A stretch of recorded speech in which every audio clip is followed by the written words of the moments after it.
The Neurodiversity or Autism Rights Movement by Mara C. Manzer, featuring Gus Manzer.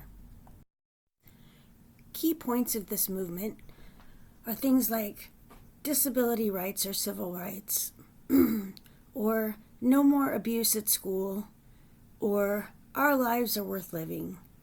These all seem self-evident, but unfortunately, for a neurodivergent person, they are not. Neurodivergence is not a social problem. How we think of it, though, is. This presentation will discuss the Autism Rights Movement, also known as the Neurodivergent Rights Movement, which aims to increase acceptance and understanding of autism.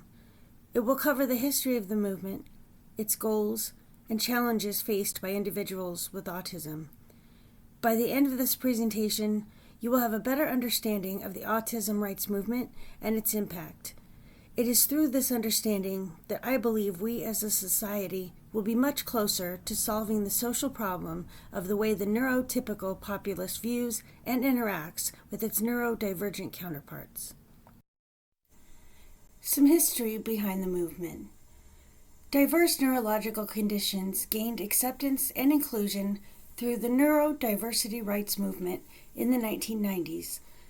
Autistic people then used online platforms to form an advocacy movement. During this time, an Australian sociologist, Judy Singer, coined the term neurodiversity to promote equality and inclusion for neurological minorities. Even though this movement is primarily about social justice, it has become increasingly influential in clinicians' views and approaches to specific disabilities and neurological conditions because of neurodiversity research and education. Believe in equality. Promote disability as beauty. Promote social tolerance to human difference. Contest the ideals and dominations of normalcy. Disability is about politics. It's about unequal power relations of the disabled and non-disabled people.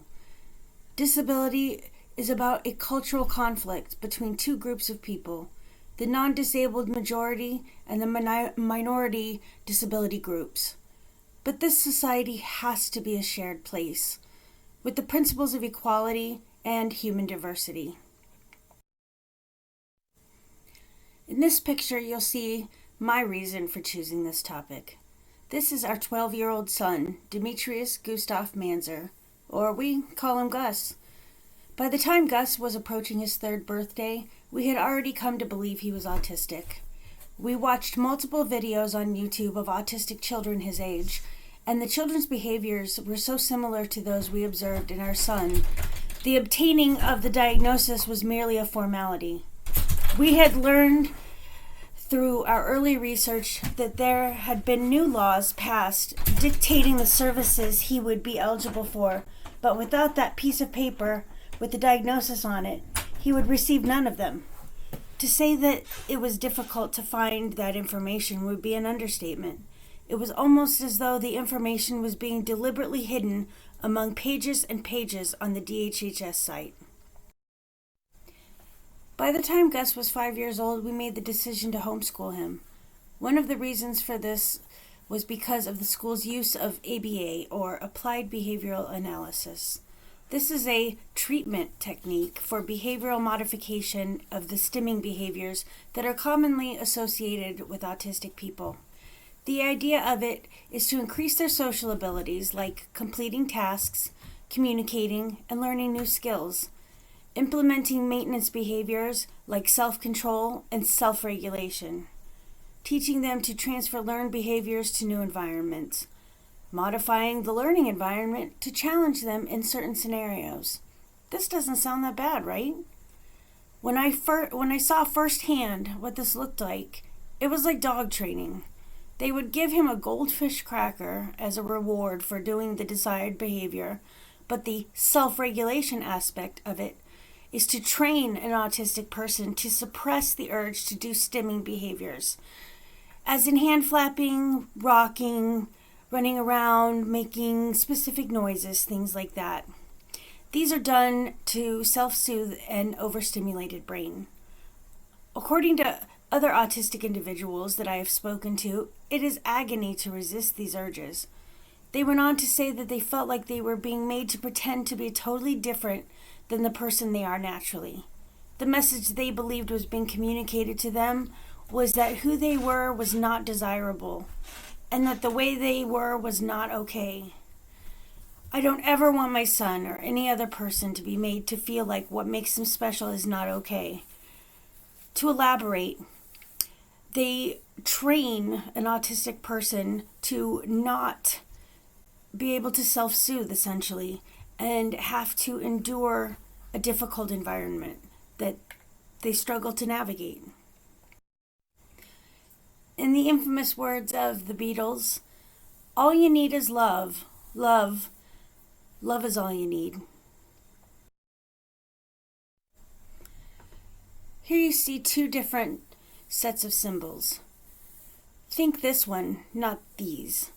The reason for that is the autism acceptance one has the infinity symbol, which also says above, no cures, no fear, no ABA. That ABA that I mentioned previously. And no cures because autism is not a disease in need of curing.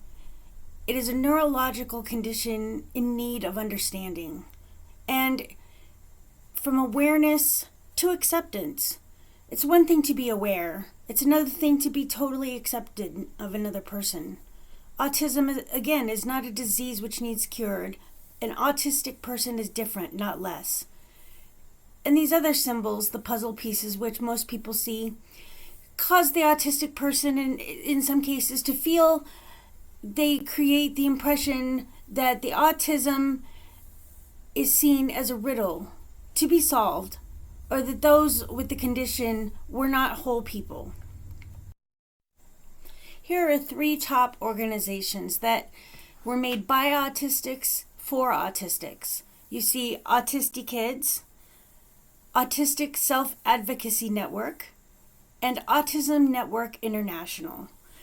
These are all considered acceptable, safe and fair websites to get your information, or possibly donate if you can afford to, or donate your time if you can.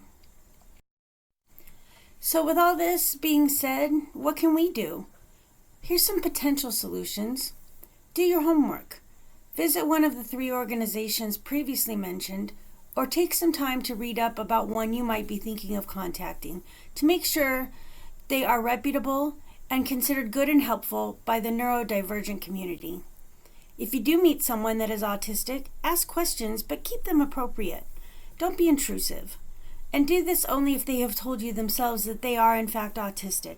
Do not assume based on stereotypes. There are many scholarly articles on the subject which you can find via Google or through the PSC library. And if you see something, do something. Stand up for the rights of people who may not be able to stand up for themselves.